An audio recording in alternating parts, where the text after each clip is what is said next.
Bismillah. Assalamualaikum warahmatullahi wabarakatuh.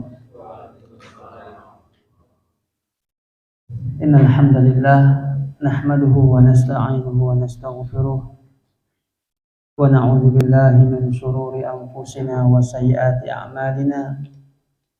Man yahdihillahu fala mudilla lahu wa man yudlil fala hadiya lahu.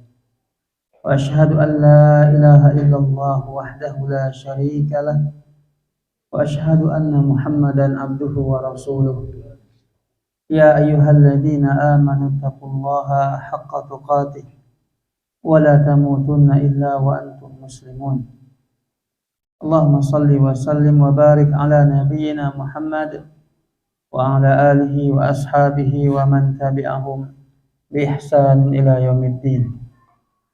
Ikhwani wa akhwati kaum muslimin dan muslimat rahimani wa rahmakumullah.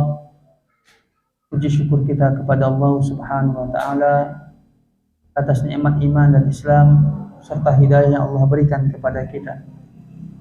Selawat dan salam untuk Nabi kita Muhammad sallallahu alaihi wasallam. Allahumma shalli wa sallim ala nabiyyina Muhammad. Ikhwani wa akhwati rahimani wa rahmakumullah. Ketahuilah bahwa di antara tanda kebaikan Allah kepada hambanya, bahwa Allah mencintai hambanya ialah ketika Allah masih menggerakkan hambanya, meringankan langkahnya untuk terus belajar ilmu agama. Jika kita mendapatkan diri kita, Allah berikan semangat atau kemauan untuk menghadiri majelis ilmu, mempelajari agama Allah Subhanahu wa taala, maka bersyukurlah kepada Allah. Berbahagialah dan mohon kepada Allah keistiqomahan. Karena Nabi Muhammad sallallahu alaihi wasallam menyebutkan, man yuridillahu bihi khairan yufaqihu fid din. Siapa saja yang Allah Subhanahu wa taala kehendaki kebaikan untuk dirinya, Allah akan membuat dia paham terhadap agamanya. Paham terhadap agama tak mungkin kecuali dengan cara kita terus menghadiri majelis ilmu, mempelajari agama Allah Subhanahu wa taala. Maka ini salah satu di antara tanda bahwa Allah Azza wa Jalla menginginkan kebaikan pada hambanya, mencintai hambanya tersebut. Dan sekali lagi kita mohon kepada Allah agar kita bisa istiqamah sampai kita bisa bertemu dengan Allah Subhanahu wa taala. Ikhwani wa akhwati rahimani wa rahmakumullah. Mari kembali kita melanjutkan pembahasan kita tentang masalah fikih, kajian fikih. Pada kajian sebelumnya ya kita membahas tentang syarat sah salat. Ini kita bacakan beberapa hadis Nabi sallallahu alaihi wasallam yang mengenai bahwa di antara syarat sah salat ialah bersuci, kemudian juga menutup aurat dan termasuk menghadap kiblat ya ketika salat. Kemudian kita sebutkan beberapa hadis Nabi sallallahu alaihi wasallam tentang larangan ya kita mengerjakan ataupun tempat-tempat yang dilarang kita mengerjakan salat. Nah, baik ikhwani wa akhwati rahimani wa rahmakumullah, berikutnya pembahasan kita ialah mengenai bab sutratul musalli. Bab keharusan menggunakan sutroh dalam sholat. Ini salah satu yang terkadang ya sebagian kaum muslimin lalai dalam pelaksanaannya, mengamalkan sunnah Nabi Shallallahu Alaihi Wasallam bahwa kita kalau sholat hendaklah terlebih dahulu menghadap ke arah sutroh, yaitu penghalang antara kita dengan orang yang akan berjalan di hadapan kita. Baik, kita akan baca hadis yang pertama, yaitu hadis dari Nabi Shallallahu Alaihi Wasallam. Dari Abi Juhaim ibnul Haris, beliau berkata bahwa Nabi Shallallahu Alaihi Wasallam bersabda, "Lau ya'lamul maru baina yaday al-musalli mada alaihi min al-ithmi, lakana an yaqifa arba'ina khairan lahu min an yamurra baina yadayhi." Muttafaqun alaih. Wa fi riwayatin arba'ina kharifan. Nabi Shallallahu Alaihi Wasallam bersabda, seandainya orang yang mau melewati orang yang sedang sholat. Ini ada orang yang sholat kemudian dia mau melewatinya. Dan Nabi Shallallahu Alaihi Wasallam kalau seandainya orang yang mau melewati orang sholat tersebut tahu bagaimana besarnya dosanya, maka dia berhenti menunggu selama 40 tahun, 40 musim, ya lebih baik daripada dia melewati orang yang sedang sholat. Ini menunjukkan bahwa ini merupakan sebuah dosa kalau kita sengaja melewati orang yang sedang sholat. Ya sengaja ya, kalau nggak sengaja berbeda lagi hukumnya. Nah di sini ikhwani wa akhwati rahimani wa rahmakumullah, Nabi Shallallahu Alaihi Wasallam menjelaskan bahwa ketika ada orang sedang sholat, tentu kita tahu dalam hadis yang lain dia sedang bermunajat menghadap Allah Subhanahu wa taala, bermunajat kepada Allah Azza wa Jalla. Maka tak layaklah kita ketika dia sedang salat kita sengaja melewati dia, ya, tepat di hadapannya. Maka ini diantara salah satu yang bisa mengganggu kekhusyukan dia ketika sedang salat. Maka Nabi Shallallahu Alaihi Wasallam mengatakan kalau seandainya ya orang yang melewati orang yang sedang salat ini tahu bagaimana dosanya, sengaja melewati orang yang sedang salat, maka dia berhenti menunggu selama 40 tahun atau 40 musim, lebih baik daripada dia lewat begitu. Nah ini mungkin ya sebagian kaum muslimin tahu ya, tapi sebagian tidak tahu. Sudah tahu orang sedang sholat berdiri, nampak gayanya gaya orang yang sholat, tetap sengaja melewatinya, maka tidak boleh. Ya berbeda kalau tidak sengaja. Ya kalau tidak sengaja maka tidak ada dosa bagi orang tersebut. Tapi kalau sengaja dia melewatinya, maka dia pun mendapatkan dosa karena perbuatan tersebut. Nah, ikhwani wa akhwati rahimani wa rahimakumullah, ini bagi orang yang melewati ya orang yang sedang sholat. Nah, bagaimana orang yang sedang sholat tersebut? Ya, orang yang sedang sholat itu bagaimana seharusnya? Apa yang harus dia lakukan sebelum dia sholat? Dalam hadis Nabi Shallallahu Alaihi Wasallam mengatakan, ya, ketika Nabi Shallallahu Alaihi Wasallam ditanya tentang masalah sutroh bagi orang yang sholat, kata beliau, mislu mukhirati ar-rahli. Sutroh itu ialah alat yang kita gunakan, ya, dia paling tidak seperti satu hasta panjangnya. Ya, kalau hari ini mungkin kita lihat di sebagian masjid nggak sampai satu hasta. Ini kita akan bahas beberapa hadis yang menjelaskan yang penting ada penghalang antara kita dengan orang yang mau melewati kita di hadapan kita yang sedang sholat. Nah, kemudian dalam hadis yang riwayat Imam Ahmad, Imam Hakim, Nabi Shallallahu Alaihi Wasallam bersabda, liyastatir ahadukum fi sholati walau bisahmin. Hendaklah salah seorang di antara kalian menggunakan sutroh dalam sholatnya, diwajib hukumnya. Bahwa Nabi Shallallahu Alaihi Wasallam memerintahkan kepada kita sebelum kita sholat hendaklah kita menggunakan sutroh. Kemudian bagaimana? Barulah kita mengerjakan sholat, meskipun kata Nabi sutroh yang dia gunakan adalah yaitu anak panah. Dia punya anak panah, kemudian dia tancapkan di depannya, kemudian dia sholat menghadap ke anak panah tersebut. Bahkan Nabi Shallallahu Alaihi Wasallam pernah sholat, ya, beliau menghadap ke kendaraannya, onta ataupun keledai. Ketika itu tepat di depannya dia bentangkan atau dia berdirikan, posisikan keledainya ataupun ontanya, ya. Kemudian dia sholat di depannya, supaya apa? Sebagai sutroh, menunjukkan bahwa sutroh itu boleh dari manusia ataupun makhluk hidup ataupun dari benda ataupun dinding. Yang intinya adalah setiap seorang muslim ketika hendak sholat hendaklah dia menggunakan sutroh. Nah, jangan pula ya sangat disayangkan sebagian orang di antara kaum muslimin sengaja sholat di tengah-tengah ya masjid begitu, padahal masih ada dinding kan begitu. Apalagi ketika sholat Jumat, sholat berjamaah, ya padahal ma'asyiral muslimin wal muslimat, kita pernah membaca sebuah hadis bahwa Nabi Shallallahu Alaihi Wasallam menjelaskan bahwa seandainya manusia tahu keutamaan saf yang pertama dan keutamaan azan, kalau seandainya mereka mau berundi ketika itu main undian siapa yang berhak untuk azan ataupun di saf yang pertama, pasti mereka akan melakukannya. Artinya apa? Seharusnya kita memenuhi saf yang pertama terlebih dahulu. Maka di antara beberapa riwayat Nabi selalu mengatakan al-awwal fal-awwal. Hendaklah apa? Penuhi saf yang pertama, kemudian berikutnya. Bukan malah ketika kita datang ke masjid malah milih tempat-tempat yang strategis untuk tidur, nggak nampak begitu ya. Bukan. Seharusnya bagaimana? Pilihlah yang terdekat dengan imam ataupun di saf yang pertama. Karena ketika seorang muslim dia berdiri di saf yang pertama ataupun kedua, ini lebih utama dan lebih besar pahala di sisi Allah Subhanahu wa taala dibandingkan di saf-saf berikutnya. Nah, ikhwani wa akhwati rahimani wa rahimakumullah. Jadi ya tadi kita sampaikan tujuannya supaya kita memenuhi saf yang pertama. Apalagi di saf yang pertama tentunya ketika kita sholat ada dinding, ya lebih enak kita menggunakan sutrohnya. Kemudian ketika orang kedua berikutnya datang, di saf yang kedua ada sutrohnya. Apa itu? Tubuh orang, begitu. Tubuh manusia di saf yang pertama. Sehingga lebih enak ketika orang sedang sholat. Tapi ketika masing-masing berantakan, bersebaran, tidak ada aturannya atau enggak beraturan, agak sulit kita untuk mengerjakan sholat sunat tahiyatul masjid ataupun dia tidak bisa untuk memenuhi saf-saf berikutnya. Nah, ikhwani wa akhwati rahimani wa rahimakumullah, ini hadis yang kedua, perintah Nabi Shallallahu Alaihi Wasallam kepada kita untuk yang menggunakan sutroh ketika kita mengerjakan sholat. Baik. Nah, hadis yang pertama perintah larangan bagi seorang muslim melewati orang sedang sholat. Itu hadis yang pertama yang kita baca. Kemudian yang kedua, perintah kepada orang yang sedang sholat atau orang yang mau sholat hendaklah menggunakan sutra.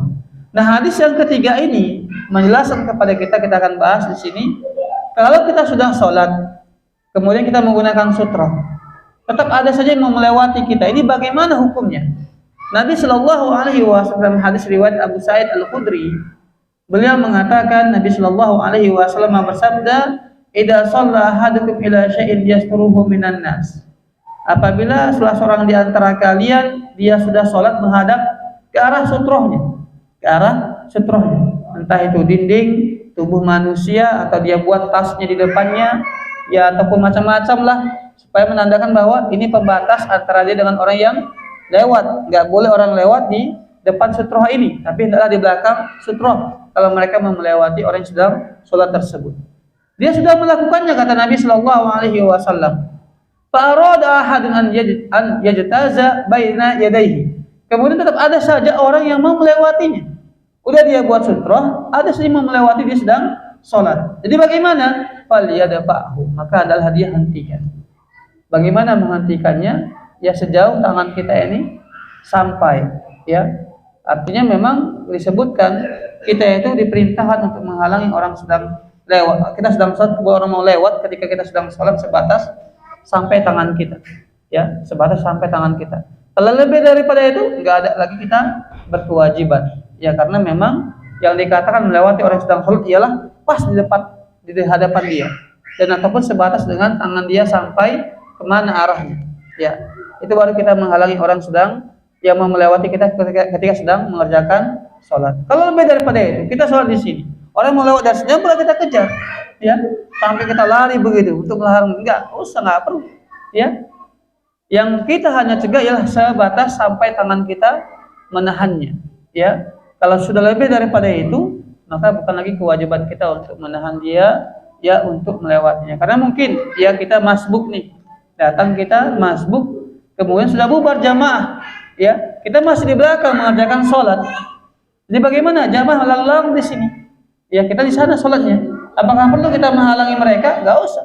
Tetap kita melanjutkan sholat kita. Tapi kalau seandainya mereka tepat jalan, nah kita nggak mungkin maju ke depan atau bagaimana kondisi nggak memungkinkan, ya tepat dia mau melewati kita sedang sholat, ya tepat di hadapan kita, itu yang kita cegah. Ya, itu yang kita cegah daripada melewati kita sedang sholat. Falyadfa'hu fa in aba falyuqatilhu fa innama huwa syaitan. Kalau enggak mau juga sudah dicegah dia begini, tetap dia mau lawan, mau lewat juga, apa kata Nabi? Falyuqatilhu, perangilah dia. Mana perangi di sini ada bukan dihajar, bukan dipukul, ya. Tetap kita harus berusaha jangan sampai dia lewat di hadapan kita. Kenapa? Fa innama huwa syaitan. Karena hal demikian merupakan perbuatan setan. Bukan dianya setan, ya, tapi perbuatan dia yang sudah diingatkan begini tetap saja ngeyel, memaksa, berarti apa? Ini sudah ada sifat setan dalam diri dia. Ya, maka kita harus memerangi sifat setan tersebut. Baik ikhwani wa akhwati rahimani wa rahmakumullah. Nah, ini hadis ya perintah kepada kita untuk mencegah orang yang mau melewati kita, ya ketika kita sedang sholat. Nah, bagaimana kalau kita sholat berjamaah? Banyak para ulama kita menyebutkan kalau kita sholat berjamaah, maka sutroh kita ialah sutrohnya imam. Berarti kalau seandainya kita sholat berjamaah, ada teman kita yang batal wudunya, kemudian dia melewati kita keluar dari masjid, apakah kita cegah? Gak usah kita cegah. Ataupun anak-anak kita sedang sholat nih, dia lewat begitu, lari-lari, gak usah kita cegah. Kenapa? Karena kita sudah menggunakan sutrohnya imam. Itu apa hadisnya? Hadis dari Ibnu Abbas, bahwa ketika sholat berjamaah, beliau bahkan naik di atas kendaraannya keledai, kemudian melewati orang sedang sholat, ya, menunjukkan bahwa kalau kita sholat berjamaah, maka sutrohnya kita adalah sutrohnya imam. Berarti kalau seandainya orang melewati makmum, nggak ada masalah, nggak apa-apa, ya. Sebagaimana ya banyak pertanyaan, bagaimana kalau kita di Masjidil Haram, itu kan besar, itu banyak jamaahnya, kan? Kemudian bagaimana kalau seandainya ada yang batal? Ketika dia sedang sholat batal, ya pasti akan melewati orang yang sholat, nggak ada masalah. ya, tidak berdosa dia, dan begitu pula makmum yang dilewati enggak batal salatnya tetap tidak berdosa. Karena ikhwani wa akhwati rahimani wa rahmakumullah, disebutkan oleh para ulama kita ketika orang sedang salat kemudian ada orang yang lewat tapi enggak dia tahan, enggak dia cegah, maka yang melewati ini berdosa. Kemudian yang salat ini pun menjadi berkurang pahalanya. Kenapa? Karena dia sengaja membiarkan orang lewat ketika sedang sholat. Dua-duanya mendapatkan iqab, hukuman. Yang pertama berdosa karena melewati orang sedang sholat dengan sengaja, ya. Yang kedua berkurang nilai pahala sholatnya karena sengaja membiarkan orang lewat ketika dia sedang sholat. Baik ikhwani wa akhwati rahimani wa rahmakumullah. Nah, bagaimana kalau seandainya kita sholat nih sendirian, sholat sunnah umpamanya, atau kita masbuk, ada anak-anak lari di hadapan kita, apakah kita cegah? Nah, ini kita lihat kondisi. Kalau umpamanya ini anak, ya, kita cegah malah membahayakan dia, maka jangan dicegah. Karena dia bukan seorang baligh, belum sampai pada usia baligh, nggak tahu apa-apa, nggak paham dia, ya. Jadi nggak usah kita cegah, biarkan saja dia lari di hadapan kita, ataupun kita sedang sholat, anak kita main-main di hadapan kita, ya nggak usah dicegah, biarkan. Karena mereka belum masuk pada usia baligh. Tapi kalau mereka usia mumayyiz, yaitu usia 7 tahun ke atas, ya, ketika mereka lewat, cegah. Kenapa? Biasa mereka sudah paham, tak boleh melewati orang sedang sholat. Ya, tapi kalau anak pada usia 2 tahun, yang lagi lincah-lincahnya, 3 tahun, nggak tahu apa-apa, mereka lari-lari dari depan kita, jangan kita pula ginikan tangan kita, khawatirnya apa? Jatuh, ya lebih ribet begitu, ya. Patah tulang ekor yang semisalnya, karena kita cegah gitu. Jadi nggak perlu kita mencegah anak-anak kecil yang melewati kita sedang sholat, karena mereka pertama belum pada masa usia mumayyiz, nggak tahu apa-apa, ya. Kemudian biasanya akan ada mudaratnya, bahayanya kalau kita cegah, ya, ketika dia sedang lari-lari, ya, sedang lari-lari kita cegah, maka akan bisa membahayakan keselamatan anak tersebut. Lagi pula nggak paham dia, cobalah ketika sholat kita cegah dia gini, nggak tahu apa, pas lewat aja dia nggak paham, memang belum usia dia untuk memahami itu. Ya, maka di sini ada kemaslahatan, harus kita pikir kemaslahatan tersebut. Nah, begitu pula umpamanya kita di masjid awam, ya, bukan masjid awam, masjid umum umpamanya, yang masjidnya itu besar, kita masuk, bahkan mungkin jarak kita dengan sutroh kita bisa mencapai 5 meter umpamanya, kan jauh itu. Ya, memang sunnahnya kalau seandainya kita tidak ada sutroh, kita bisa berjalan dengan jarak yang masih dekat, masih dikatakan masuk akal lah kita untuk berjalan di hadapannya, maka cari sutroh kita. Umpamanya sholat di sini, ya, menghadap jalan kita untuk menghadap ke arah dinding, tidak ada masalah, ya. Bahkan para ulama mengatakan disunnahkan kita tetap mencari sutroh ketika kita sedang sholat. Tapi kalau kondisinya mesinnya besar, ya, orang pun mungkin belum banyak yang belajar masalah ini. Kalau kita lewat jalan, orang bisa membuat heboh begitu, gunjingan dan semisalnya, maka sebaiknya bagaimana? Tetap kita di tempat kita sholat dengan cara menjaga jangan sampai ada orang tepat melewati kita, ya, ketika kita sedang mengerjakan sholat. Kita cegah kalau dia lewat, ya. Kalau masih jauhnya nggak ada masalah. Nah, bagaimana kalau seandainya ini kita sholat selesai sholat berjamaah, ada orang yang masuk pas tepat posisi dia dekat dengan pintu, kan ada beberapa masjid itu, ya, ini masjid pintu di belakang, tapi ada saf wanita, ada hijab atau apa namanya, sitaroh, ya, sitar wanita begitu. Ada orang yang sengaja dia sholat tepat dekat pintu umpamanya, nggak paham dia. Ini bagaimana kita mau melewati dia? Apakah kita tunggu atau bagaimana? Kalau memang dia posisinya di tengah dan kita bisa melewati dari belakang, maka dari belakang, kan begitu. Tapi boleh juga, ya, bagaimana kita sengaja agak sedikit maju, kemudian kita lewati dia dengan jarak yang jauh. Dia sholat di situ umpamanya, kita mau lewat ke keluar, maka jalan kita ke depan, ya, kemudian kita lewat dari sini, barulah kita keluar ke masjid. Nggak masalah. Kenapa? Sebagaimana yang kita sebutkan tadi, yang dicegah adalah pas, ya, tangan dia untuk mencegahnya. Itu yang dilarang kita melewatinya. Tapi kalau jaraknya jauh, nggak ada masalah, ya, nggak ada masalah kalau kita melewati orang yang sholat tersebut. Meskipun yang salah adalah dia, yang seharusnya dia menggunakan sutroh, tapi tak menggunakan sutroh. Baik, ikhwani wa akhwati rahimani wa rahmakumullah. Ini ada hadis yang lebih memperjelas, ya, tentang pentingnya sutroh dari Nabi Shallallahu Alaihi Wasallam. Nabi mengatakan, riwayat daripada Abu Hurairah, "Idza shalla ahadukum falyaj'al tilqa'a wajhi syai'an." Apabila salah seorang di antara kalian salat, maka adalah dia menjadikan sesuatu di hadapannya. Harus ada di hadapan dia sesuatu.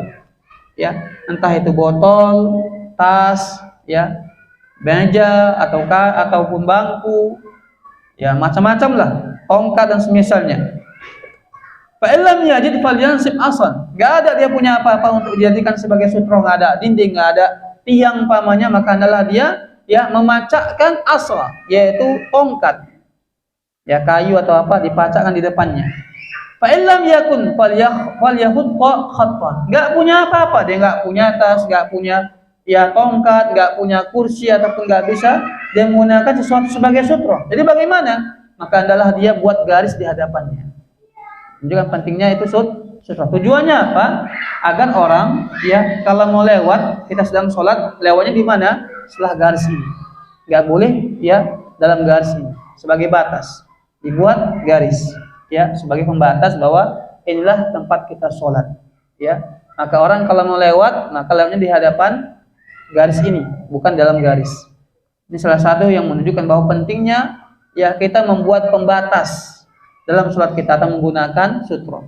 Sampai-sampai kata Nabi ya bahwa kalau nggak punya apa-apa kita yang bisa kita jadikan sebagai sutra, ya maka adalah kita menggunakan buat garis di depan kita sebagai tanda. Ikhwani wa akhwati rahimani wa rahimakumullah.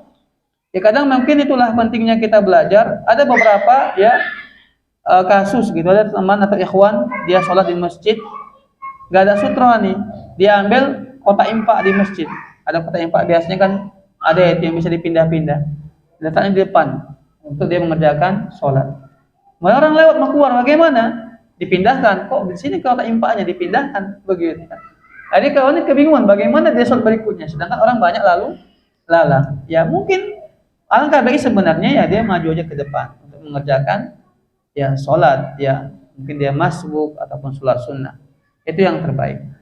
Ikhwani wa akhwati rahimani wa rahimakumullah. Inilah ya hadis-hadis yang kita baca berkaitan dengan sutra, yang intinya adalah setiap kita ketika sholat diharuskan oleh Nabi Shallallahu Alaihi Wasallam menggunakan sutra. Dan yang tak kalah penting lagi adalah tak boleh kita sengaja melewati orang yang sedang sholat. Ikhwani wa akhwati rahimani wa rahimakumullah. Pembahasan berikutnya setelah pembahasan sutra ialah babul hadzi 'alal khusyu'i fi shalah. Bab perintah untuk khusyuk dalam sholat. Ini salah satu yang kadang kita lalai daripada pengamalannya. Ikhwani wa akhwati rahimani wa rahimakumullah, khusyuk dalam sholat itu merupakan ruh dalam sholat kita. Orang yang dia sholat hanya gerak-geriknya saja, itu ibaratnya dia mempersembahkan sebuah kurban, tapi sudah tak bernyawa lagi. Ya, sudah mati, dia serahkan kepada Allah Subhanahu wa Ta'ala. Padahal seharusnya bagaimana ketika orang itu sholat adalah dia berusaha untuk khusyuk dalam pelaksanaan sholat. Ya. Nah, ikhwani wa akhwati rahimani wa rahmakumullah, Nabi Shallallahu Alaihi Wasallam ya selalu memberi motivasi kepada kita atau menjelaskan kepada kita untuk selalu berusaha khusyuk dalam sholat kita. Kalau Al-Quran kita baca banyak sekali Allah Azza wa Jalla menyebutkan tentang kekhusyukan. Dalam surah Al-Mu'minun Allah mengatakan qad aflahal mu'minun. Sungguh beruntunglah orang-orang yang beriman. Siapa mereka? Alladzina hum fi sholatihim khashi'un. Mereka orang-orang yang khusyuk dalam sholat. Allah sebutkan yang pertama kali bahwa sifat orang-orang beriman yang beruntung itu adalah yang khusyuk dalam sholat. Nah, apa itu khusyuk? Ya, khusyuk mungkin secara bahasa kita adalah tenang. Ya, pikiran kita itu hanya fokus kepada sholat kita. Khusyuk bukan berarti kita nggak bisa melihat atau nggak bisa mendengar. Enggak, itu namanya khusyuk. Bahkan Nabi menyebutkan ketika kita sholat, itu setan akan berusaha mengganggu sholat kita. Makanya ketika kita sedang sholat, teringat segala sesuatu yang mungkin gak kita ingat di luar sholat kita. Teringat di mana kunci kita letakkan, di mana uang tabungan kita, berapa jumlahnya, semua teringat. Dan Nabi sudah mengatakan itu seperti itu. Ketika kita sholat, maka setan akan berusaha untuk mengganggu sholat kita. Sehingga apa? Kita lupa berapa rakaat atau macam-macam yang kita pikirkan. Jadi bagaimana sebenarnya khusyuk itu? Khusyuk itu ialah ya seorang muslim dia berusaha bahwa sholat dia itu ya ikhlas karena Allah Subhanahu wa Ta'ala. kemudian dia mencontoh Rasulullah SAW dalam pelaksanaannya, serta pikiran dia dan hati dia hanya fokus kepada Allah Subhanahu wa Ta'ala.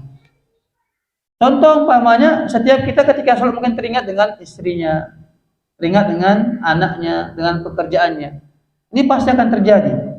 Orang yang khusyuk adalah ketika itu teringat, dia langsung untuk menghilangkannya dan mengembalikan konsentrasinya dan kefokusannya kepada sholat. Dan bagaimana cara kita bisa untuk khusyuk dalam sholat kita? Kalau kita mampu untuk memahami apa yang kita baca, memahaminya maka lebih utama. Tapi masalahnya adalah kita mungkin sebagian besar tak memahami bahasa Arab. Ya bagus pembacaan imam, pamannya panjang, nggak paham kita apa yang dikatakan. Masih memang terasa dalam hati kita, terasa. Tapi untuk memahami kita belum mampu untuk itu. Jadi sebenarnya bagaimana cara kita bisa memfokuskan pikiran hati kita dalam sholat kita? Kalau kita pahami bahwa sebenarnya ya sholat tersebut ya harus memenuhi 3 ibadah, semua ibadah termasuk juga sholat harus memenuhi 3 unsur. Yang pertama dalam pelaksanaannya adalah karena cinta kita kepada Allah. Bahwa kita melakukannya karena kita cinta. Karena kita sudah cinta sama Allah maka kita taat untuk melakukannya. Ini perintah Allah maka kita laksanakan. Yang kedua ialah dalam pelaksanaan ibadah tersebut terutama sholat yang kita bahas di sini adalah harus ada roja. Apa itu roja? Harapan. Ya.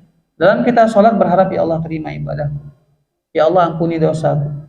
Ya Allah masukkan aku ke dalam surgamu. Terima ibadahku ya Allah. Ini antara makna roja. Ya, bahwa kita dalam sholat yang kita kerjakan berharap benar-benar bahwa Allah mengampuni dosa kita. Menerima ibadah kita, ibadah sholat kita ini dan memasukkan kita ke dalam surga. Yang ketiga harus ada dalam ibadah kita itu adalah khauf, rasa takut. Takut apa? Allah tak menerima ibadah kita. Ini harus kita miliki. Takut dan khawatir kita kalau Allah menolak ibadah ini. Ya. Makanya ketika kita rasa takut ini ada dalam diri kita, kita berusaha untuk melaksanakan bagaimana? Dengan cara yang khusyuk. Gak mungkin Allah akan mau menerima ibadah kita kalau seandainya kacau balau pikiran kita, tak kemana-mana pikiran kita. Allah terima ibadah kita ini, khawatir kita. Maka bagaimana kita khusyukkan ibadah kita, hati kita berharap kepada Allah, kemudian takut Allah tak mau menerima ibadah tersebut, kemudian takut juga Allah mengazab kita. Maka kalau kita perhatikan beberapa hadis Nabi pernah menangis dalam sholat. Apa yang beliau tangisi? Ketika membaca ayat-ayat tentang masalah neraka. Menangis beliau takut kepada Allah Subhanahu wa Ta'ala. Ya, ini diantara cara khusyuk. Nah, kemudian ikhwani wa akhwati rahimani wa rahmakumullah, kapan seseorang itu dikatakan tidak khusyuk? Orang tidak khusyuk itu pertama dari segi pikiran ataupun hati. Ketika dia sholat, masuk pikiran dagangnya, pikiran untungnya, ataupun ketika dia berdagang, ingat dia dalam sholatnya itu tadi jam sekian sepulang beli ini, semua dihitungnya dalam sholatnya. Ya, yang seharusnya ketika kita itu sholat masuk pikiran-pikiran duniawi dalam diri kita, dalam hati kita, kita langsung untuk menghilangkannya, untuk membantahnya atau menghilangkannya. Itu seharusnya. Tapi kalau kita turuti terus menerus, ya, ini menunjukkan bahwa kita tidak khusyuk dalam sholat, tidak khusyuk dalam sholat. Orang yang khusyuk bagaimana? Masuk pikiran duniawi, dia berusaha untuk menghilangkannya, kembalikan fokusnya, mengharapkan pahala dari Allah, takut terhadap dosa dia, kemudian takut Allah mengazab dia, benci kepadanya, marah kepadanya. Maka dia berusaha untuk memfokuskan hatinya hanya kepada Allah Subhanahu wa Ta'ala. Ini yang pertama. Orang yang tidak khusyuk ialah orang yang ya pikirannya dia turuti masalah duniawinya, dagangannya, keluarganya, barang hilangnya, macam-macam. Dia pikirkan terus dalam sholatnya. Ini berarti tidak khusyuk dalam sholat. Nah, kemudian dalam hadis yang kita bacakan ini ada beberapa perbuatan, amalan yang itu bisa merusak kekhusyukan. Nabi yang menjelaskannya.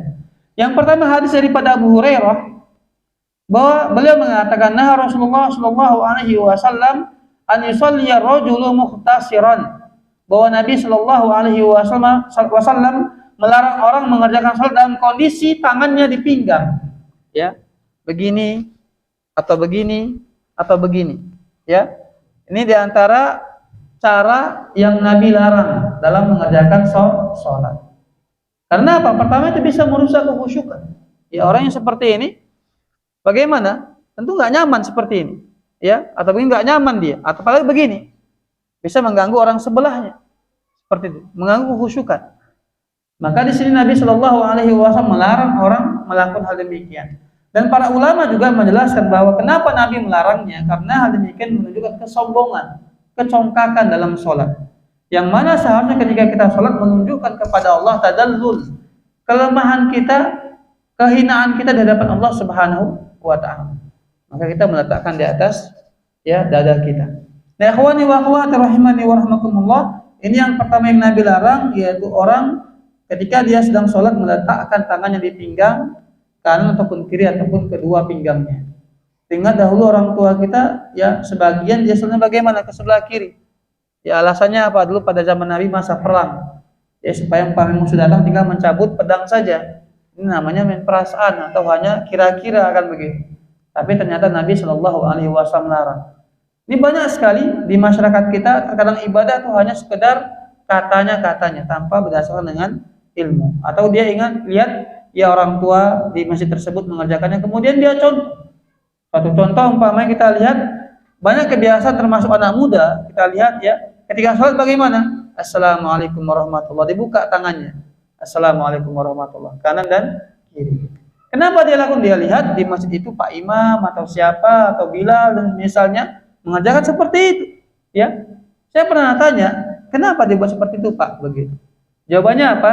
Ini membuka pintu surga, ini menutup pintu neraka. Dari mana dasarnya? Oh nggak tahu.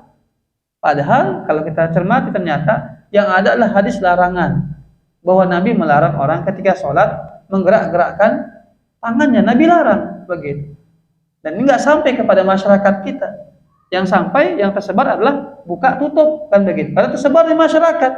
Dan kita nggak pernah menyampaikan bahwa Nabi bahkan melarangnya orang yang sedang sholat untuk menggerak-gerakkan tangannya. Nah, ini ya, bukan ini jari ya, tapi ini tangannya. Buka tutup dilarang. Mau diangkat, digini-ginikan, Nabi Shallallahu Alaihi Wasallam larang. Pernah suatu hari, ya, Nabi mendapati beberapa sahabat ketika sholat menggerak-gerakkan tangan mereka ketika salam. Kata Nabi apa? Kenapa kalian melakukan hal demikian? Kalau kalian salam, letakkan saja tangan kalian di atas, ya, paha kalian. Udah selesai. Tak perlu digerak-gerak kanan kiri kan ataupun diangkat. Ini Nabi Shallallahu Alaihi Wasallam larang yang melakukan hal demikian.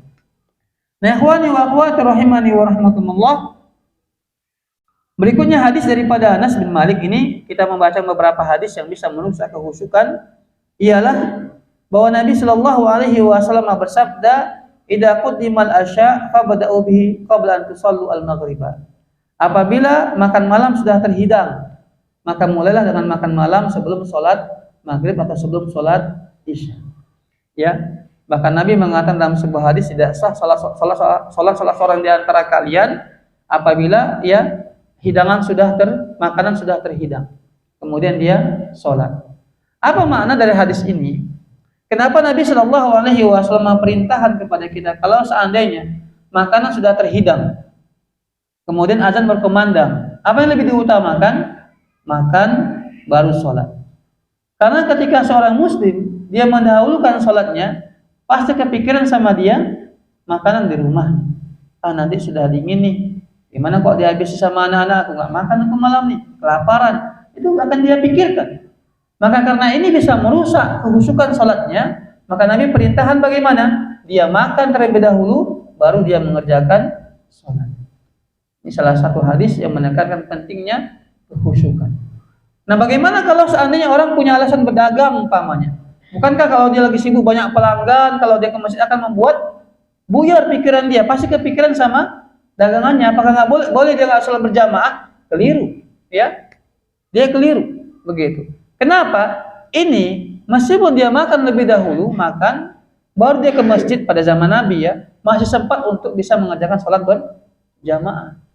Ya, karena memang pada zaman Nabi itu lama orang mengerjakan sholat begitu. Kalau kita mungkin azan, kemudian kita wudhu sampai sudah masbuk begitu ya. Kalau di Indonesia seperti itu kebanyakan rata-rata seperti itu. Jadi bagaimana seharusnya kalau sahabat pedagang tadi, kalau memang dia bisa untuk menutup ya tokonya sebelum azan, maka lebih bagus. Kalau nggak mampu ketika azan baru bisa dia tutup, maka tetap ketika dia ke masjid untuk sholat berjamaah, dia berusaha untuk khusyuk, ya untuk khusyuk. Yang namanya pikiran kalau dituruti terus nggak akan habis-habis. Enggak pernah habis-habis. Ya. Kalau dengan alasan nanti saya nggak khusyuk, ya akhirnya bagaimana? Nggak sholat kita, nggak berjamaah kita. Ya kemarin ada salah seorang jamaah bilang saya nggak sholat berjamaah, alasannya apa? Dia bilang kalau saya sholat berjamaah di masjid, saya nggak paham apa yang dibaca oleh imam. Saya bisa kebayang entah kemana-mana ketika sholat. Saya bilang bapak salah pak. Ya, gimana pun pikiran kita pasti ada.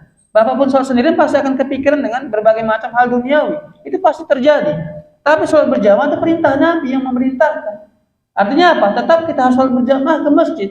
Masalah pikiran kita nggak paham atau apa, itulah kerja keras kita untuk berusaha untuk khusyuk dalam sholat kita. Bukan malah meninggalkan sholat berjamaah. Nah, ikhwani wa akhwati rahimani wa rahimakumullah. Hadis yang kita baca ini berlaku bagi kasus yang jarang-jarang. Kasus yang jarang-jarang. Kalau tiap hari sengaja istrinya menyiapkan pas waktu azan, salah istrinya. Ya, seharusnya bagaimana? Siapkan makanan, hidangkan sebelum azan ataupun habis sholat maghrib. Ini yang Nabi sebutkan kasusnya bagi yang jarang-jarang. Biasanya istrinya itu menyiapkan makanan, ya habis maghrib sudah terhidang. Entah karena istrinya sakit atau lama pulang, mereka dari jalan, ya pas pula masakan terhidang ketika azan isya. Ini bagaimana? Mereka lapar, ya sudah. Ketika mereka kondisinya lapar, kondisi makan juga terhidang ketika itu. Dia makan terlebih dahulu, ya. Kalau masih sempat dia ke masjid maka dia ke masjid, kalau tidak maka dia sholat di rumahnya, nggak masalah. Ya, ini kasusnya bagi yang jarang-jarang. Ikhwani wa akhwati rahimani wa rahimakumullah. Ini hadis yang kedua, ya tentang perkara-perkara yang bisa merusak kekhusyukan dalam sholat. Kemudian juga Nabi Shallallahu Alaihi Wasallam dalam hadis ketika beliau ditanya tentang masalah menoleh gini, ya. Dalam sholat. Apa kata Nabi? Wa ikhtilasun yakhtalihu syaitan min sholatil abdi. Itu merupakan curian yang diambil oleh setan dari sholat hambanya. Artinya menoleh ketika sholat diantara perbuatan hukumnya makruh yang bisa merusak kekhusyukan dalam sholat. Yang seharusnya ketika kita sholat pandangan kita menghadap ke arah tempat kita sujud, itu diantara cara kita untuk khusyuk dalam sholat. Ya. Tapi kalau ada orang yang menoleh ke kanan ataupun ke kiri, ini bisa merusak sholatnya, meskipun tidak batal. Tapi hal demikian merusak sholatnya dan mengganggu kekhusyukan dia dalam sholat. Dan yang lebih parahnya lagi ialah Nabi Shallallahu Alaihi Wasallam melarang, kata beliau, ya, yaitu mengenai mengarah ke arah langit, ya mengarah ke arah langit. Bahkan Nabi mengatakan, kenapa masih ada aja, ya hadis yang kita baca ini, la yantahiyanna aqwamun yarfa'una absarahum ila as-sama' fi shalah aw la tarji'u ilaihi. Adalah orang-orang yang masih menatap ke arah langit ketika dia sedang sholat, berhenti daripada perbuatan tersebut, atau Allah mengambil mata mereka, pandangan mereka, membuat mereka buta. Nah, di sini para ulama kita menyebutkan, bahkan sebagian mengatakan batal hukumnya sholat kita kalau kita sholat menghadap ke arah langit, sengaja begini. Ya, sengaja seperti ini. Termasuk hal yang merusak sholat kita. Bahkan sebagian mengatakan dia batal sholatnya. Ya, paling tidak bagaimana? Sholatnya menjadi berkurang nilai pahalanya di sisi Allah Subhanahu Wa Taala. Yang harus sekali kita sebutkan tadi bahwa ketika kita sholat menghadap ke arah kita sujud, itulah cara kita untuk khusyuk. Dan Nabi mengamalkannya. Nabi memerintahkannya kepada kita. Ya, bukan marah ke arah langit kita menatap, atau pula kita mengarah kanan ataupun kiri. Atau pula sesuatu yang makruh juga ialah menutup mata ketika sholat. Ada yang begitu. Itu apa dia menutup matanya? Karena untuk khusyuk kata dia. Enggak, begitu sunnahnya. Ya, sunnahnya bagaimana? Mengarah tempat kita sujud. Itu sunnahnya. Bukan menutup mata. Bukan ke kanan ataupun ke kiri. Atau menoleh ke atas atau ke samping. Enggak. Tapi tetap kita menatapkan pandangan kita ke tempat kita sujud. Inilah ya beberapa hadis dari Nabi Shallallahu Alaihi Wasallam, ya tentang kekhusyukan dalam sholat. Di antaranya ialah kita meninggalkan sesuatu yang bisa ya mengganggu kekhusyukan kita dalam sholat. Termasuk juga nanti menguap. Ya, menguap juga Nabi larang. Ya, kita usahakan untuk kita tahan ketika menguap. Kalaupun tak mampu maka ditutup dengan tangan kita. Bukan malah kita membuka lebar-lebar mulut kita ketika menguap dalam sholat. Kalau itu yang dilakukan maka bisa mengurangi ya nilai pahala sholat di sisi Allah Subhanahu Wa Taala. Baik ikhwani wa akhwati rahimani wa rahimakumullah, Ya, ada beberapa menit lagi waktu kita, mungkin kita bisa berdiskusi atau soal jawab. Kalau ada pertanyaan ya silahkan ditanyakan. Wallahu taala a'lam. Baik. Kita kan lagi sholat. Ya. Kita ada rasa bahwasanya ada pencuri, Ustaz. Nah, pada saat kita rakaat kedua. Iya. Nah, terus Ustaz, kita dengan spontan kita mau ngejar dia, Ustaz. Tanpa berbicara, Ustaz. Apakah kita nanti balik sholat itu batas sholat kita atau kita tetap kita hitung yang ketinggalan? Baik. Jadi kita membatalkan atau tidak membatalkan, Bang? Nggak membatalkan sholat kita, nggak ada niat membatalkan. Tidak, Ustaz. Kita mengejar saja. Kita mengejar, tapi tanpa berbicara. Iya. Habis itu? Balik sholat lagi, Ustaz. Iya. Baik, ikhwani wa akhwati rahimani wa rahmakumullah. Dalam kondisi darurat, ya, dalam kondisi darurat pernah kita bahas juga ketika orang ya terjadi gempa, gitu ya, dia boleh membatalkan sholatnya karena dalam kondisi darurat. Seperti itu pula, ya ketika orang umpamanya dia dapati ada maling atau pencuri di rumahnya, dia boleh untuk membatalkan sholatnya dalam kondisi darurat karena dia khawatir dia maling masuk bisa mengambil hartanya ataupun yang bisa juga menyerang keselamatan dia dan keluarganya, maka dia boleh untuk membatalkannya. Bagaimana kalau nggak dibatalkan? Boleh juga. Bagaimana cara seperti tadi? Dia lari mengejar tanpa berbicara, ya. Seakan-akan dia mengejar begitu kan, atau menakut-nakuti dengan cara dia berlari begitu, supaya pencuri tahu bahwa ada orang di dalam, maka dia kabur. Nggak masalah kalau seandainya yang pertama dia nggak niat untuk membatalkan sholatnya. Yang kedua, ya dia kembali untuk melakukan ibadah sholatnya tadi, ya ibadah sholatnya tersebut. Selagi nggak meninggalkan rukun, contoh umpamanya pas rakaat kedua dia belum baca Al-Fatihah nih, belum baca Al-Fatihah. Maka tiba-tiba pas mau baca Al-Fatihah terdengar suara maling masuk. Dia kejar begitu kan? Gak apa-apa. Ketika balik lagi dia sambung rakaat kedua tersebut. Karena belum membaca Al-Fatihah. Atau dia umpamanya ketika ruku, datang maling, langsung dia kejar si maling tersebut. Berarti dia balik ke rakaat kedua. Dia baca Al-Fatihah, kemudian dia ruku, sujud dan seterusnya. Begitu. Tapi kalau begitulah kondisinya, kayaknya jarang orang mengejar maling tanpa suara gitu kan. Maling tuh bingung, ini kawan atau apa begitu ya? Ya, pasti ya dikejar, kan menakut-nakuti, yang gertak aja sebenarnya. Aku pun nggak berani kalau seandainya pun datang menantang dia, kayaknya pun kita pun kabur begitu ya, mau cari aman. Tapi ala kulli hal, memang kalau harta kita mau diambil, Nabi perintahkan kita untuk melawan. Ya, kalau umpamanya kita nggak takut. Ya, karena orang banyak apa namanya, bukan suatu hal yang wajib ya. Tapi kalau sesuai dengan sunnah Nabi, kata Nabi ketika ada orang datang, ya Rasulullah, kalau seandainya ada orang yang mengambil hartaku, apa kata Nabi? Jangan dikasih, ya. Kalau kita kasih harta kita, dia akan merasa apa? Oh hebat kita nih, akhirnya dia ngulang lagi sama orang lain. Gitu. Tapi kalau ada perlawanan, kalau dia mau mengulang kembali, kami mikir, nanti sama seperti kemarin dilawan, kita habis begitu. Makanya kata Nabi apa? Jangan dikasih, dilawan. Kalau dia mati, kalau aku mati, bagaimana ya Rasulullah? Engkau syahid, ya. Kalau dia mati, dia di neraka. Begitu. Itu perintah Nabi Shallallahu Alaihi Wasallam. Allahu Taala alam.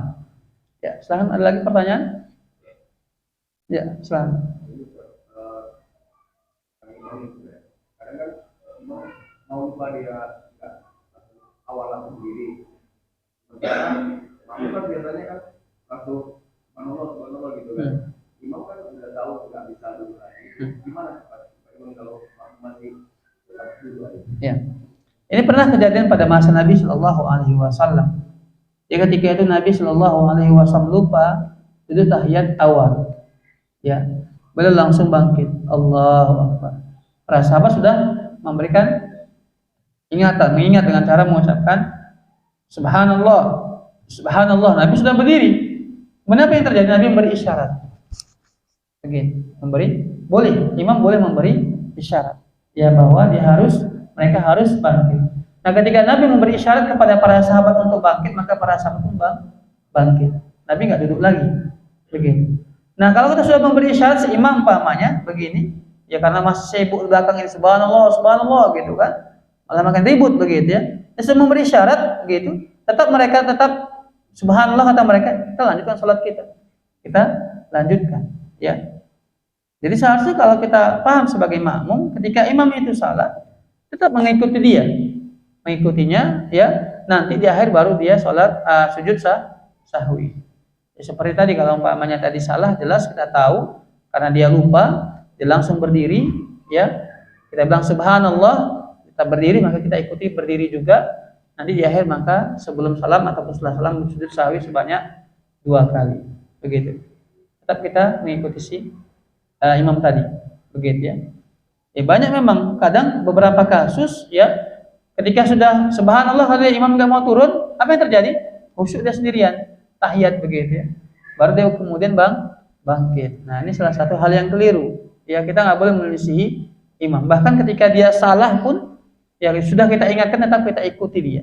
Tetap kita ikuti. Karena nanti di akhir dia dan para jamaah semuanya harus sujud sahwi.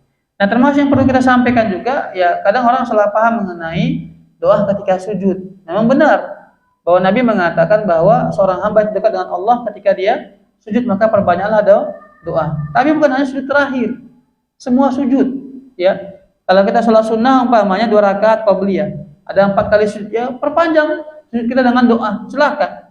Jadi masalah adalah ketika umpamanya sholat berjamaah, imam sudah bangkit tahiyat akhir dia masih khusyuk sendirian sujud untuk berdoa, ini salah. Ini termasuk menyelisihi perbuatan imam dan Nabi melarangnya kita menyelisihi perbuatan imam. Ya, kalau kita mau memperpanjang doa kita ketika sujud sholat sendirian, sholat sunnah ya khususnya, sholat sunnah kita tahajud, duha, qabliyah, ba'diyah umpamanya, perpanjang sujud kita untuk berdoa, ini lebih bagus.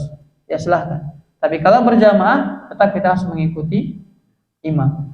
Ya. Meskipun imamnya enggak lama-lama sujudnya begitu ataupun lama, tetap kita mengikuti imam. Wallahu taala a'lam. Ada lagi? Sudah masuk waktu isya belum? Udah. Baik. Baik ikhwani wa akhwati rahimani wa rahmatullah. Kita cukupkan sampai di sini. Ya sallallahu wasallam ala nabiyina Muhammad wa ala alihi wa sahbihi ajma'in. Subhanakallahumma bihamdik asyhadu an la ilaha illa anta astaghfiruka wa atubu ilaik. Wassalamualaikum warahmatullahi wabarakatuh.